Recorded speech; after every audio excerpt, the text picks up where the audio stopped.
पहले हिंदी के सिलेबस पर चर्चा करूंगा, क्योंकि हिंदी जो है यही आपका चयन कराएगा। कई बार प्रतियोगी जनरल स्टडीज की प्रिपरेशन में लगे रहते हैं। निश्चित रूप से जनरल स्टडी बहुत इंपॉर्टेंट है, 140 मार्क्स का है, इसको इतने ही क्वेश्चन होंगे, लेकिन यहां पर जितने भी गंभीर प्रतियोगी हैं जो आरओ की तैयारी करेंगे, एग्जाम देंगे, जनरल स्टडीज में उनकी परफॉर्मेंस ऑलमोस्ट एक जैसी होगी। 2-3 प्रश्नों का आगे पीछे अंतर हो सकता है। कोई हिस्ट्री में बहुत अच्छा परफॉर्म करेगा, कोई ज्योग्राफी में अच्छा करेगा, किसी का हिस्ट्री खराब हो जाएगा, किसी का ज्योग्राफी खराब होगा, किसी का जो है साइंस गड़बड़ हो सकता है, और किसी के लिए यूपी स्पेशल गड़बड़ हो सकता है। तो आप ये चीज ध्यान रखें कि जीएस से आपको लीड नहीं मिलने जा रही है। लीड आपको प्रीलिम्स क्वालिफाई करने की कहां से मिलेगी? हिंदी के पेपर से मिलेगी। और हिंदी में 6 टॉपिक हैं, ऑब्जेक्टिव है। आप अगर इसके लिए मेहनत अभी से करेंगे तो निश्चित रूप से हिंदी में आप 50 question despite negative marking out of 60 you can do without any problem. You can just accurately correct आप 50 क्वेश्चंस आउट ऑफ 60, और ये आपको कहां करेगा? सफल बनाएगा। क्यों? क्योंकि देखिए विलोम है, आप इस पर अच्छा सा वर्कआउट करेंगे, पूर्व वर्षों के प्रश्नों को देखेंगे तो आप यहां पर 10 में 10 प्रश्न कर सकते हैं। वर्तनी और वाक्य शुद्धि, देखिए यहां पर एक गलती लड़के कर जाते हैं जल्दीबाजी में कि वाक्य शुद्धि पे तो बहुत जोर दे देते हैं लेकिन वर्तनी पे नहीं देते हैं। लेकिन वर्तनी और वाक्य शुद्धि दोनों से 5-5 प्रश्न रहते हैं मोटे तौर पर।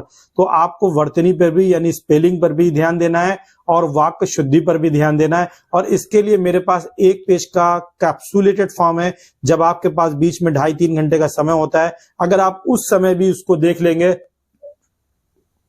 तो भी आप वाक्य के जो शुद्धि के सेंटेंस हैं, करेक्ट सेंटेंस हैं, वो आप 5 में से 4 कर देंगे। वो एक तरीके का इतना एक्यूरेट है, हम वीडियो के माध्यम से आपके लिए एग्जाम के टाइम पर लेकर के आएंगे। वो आपके लिए बहुत ही इंपॉर्टेंट है और बीच बीच में जब हम हिंदी के जो एमसीक्यू सॉल्व कराएंगे तो वहां आपको बताते चलेंगे।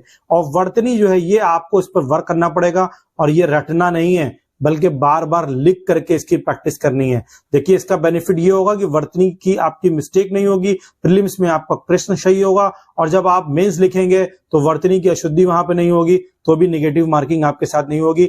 आपकी जो वर्तनी गलत होती है उसके अंक कट जाते हैं। फिर पर्यायवाची, ये एक बोरिंग टास्क है लेकिन आपको करना है। इसमें हम आपको कुछ पर्यायवाची बहुत अच्छी तरीके से समझाएंगे, और उन पर्यायवाची में से आपको अक्सर पर्यायवाची परीक्षा में मिलेंगे, लेकिन इसे आपको मेमोराइज ही करना है। और साथ ही साथ पर्यायवाची के साथ एक आप अगर बुक देखेंगे तो उसमें आपको अनेकार्थी भी मिलता है, और अनेकार्थी जो होता है वो भी आप अगर समझ के पढ़ेंगे तो आपको पर्यायवाची में हेल्प आउट करेगा, आपको उसकी अंडरस्टैंडिंग को बढ़ाने में काम करेगा। तो आप यहां से अभी टाइम है, आप ये काम कर सकते हैं। विशेष और विशेषण, सबसे टफ सेगमेंट जो इस पूरे पेपर का है वो विशेष और विशेषण है। यहां जनरली 4 प्रश्न लड़के करके आते हैं, 4 से 5, आपको यहां 8 प्रश्न करने हैं। उसकी पूरी रणनीति हम आपको प्रोवाइड करेंगे और बिल्कुल इजीली आप कर सकते हैं, उसमें कोई ऐसी समस्या नहीं है। और विशेष और विशेषण को एक बार आप जब समझ लेंगे तो आपके लिए इजी हो जाएगा। तत्सम तद्भव यहां से 10 प्रश्न है, इसे आपको अच्छे से मेमोराइज करना है। और वाक्यांश के लिए 1 शब्द, ये भी आपकी इससे भाषा में आपकी जो है गहराई आएगी। विशेष करके जब आप ऐसे लिखेंगे तो यहां पर भी आपको ये बेनिफिट करेगा। ऐसा नहीं है कि वाक्यांश आपके लिए बेनिफिट नहीं करना जा रहा है, तत्सम और तद्भव आपके लिए बेनिफिट नहीं करेंगे। ये सभी चीजें आपके मेंस के ऐसे की राइटिंग में, हिंदी के पेपर में आपको बहुत ज्यादा बेनिफिट करने जा रही है। और अगर आपको चयन लेना है तो हिंदी में 60 में 50 प्रश्न आपको करके आना है। नेक्स्ट अगर हम चलें तो इसके लिए बुक्स क्या होगी बढ़िया, तो देखिए सबसे पहला काम तो आपको ये करना है कि हिंदी का पूर्वावलोकन जो है वो समीक्षा अधिकारी का आता है, वो देख लीजिए। साथ ही साथ यूपी पीसीएस का भी अगर आप मेंस का पेपर देखेंगे तो मेंस के पेपर में कुछ चीजें पूछी जाती हैं जो इस सिलेबस से मैच करती हैं, वो हम आपको आगे जब हिंदी पढ़ाएंगे तो वहां आपको स्पष्ट कर देंगे, तो वो भी आप देख लेंगे तो कुछ 1-2 प्रश्न आपको वहां से मिल जाएंगे।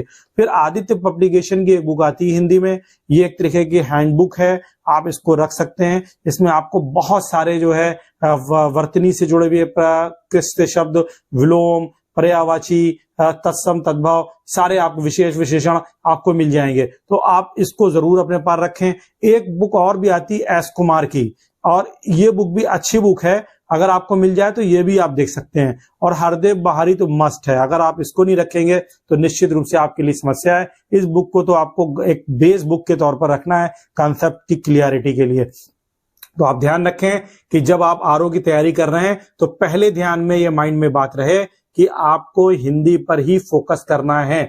अगर आप एक गंभीर प्रतियोगी हैं तो हिंदी अगर आप अच्छा कर जाएंगे तो जीएस में ओवरऑल सबकी परफॉर्मेंस एक होती है और आपका प्रीलिम्स क्लियर होगा। और मेंस में भी ये कैसे बेनिफिट करेगा उस पर भी हम एक अलग वीडियो लेकर के आएंगे, उस पर चर्चा करेंगे।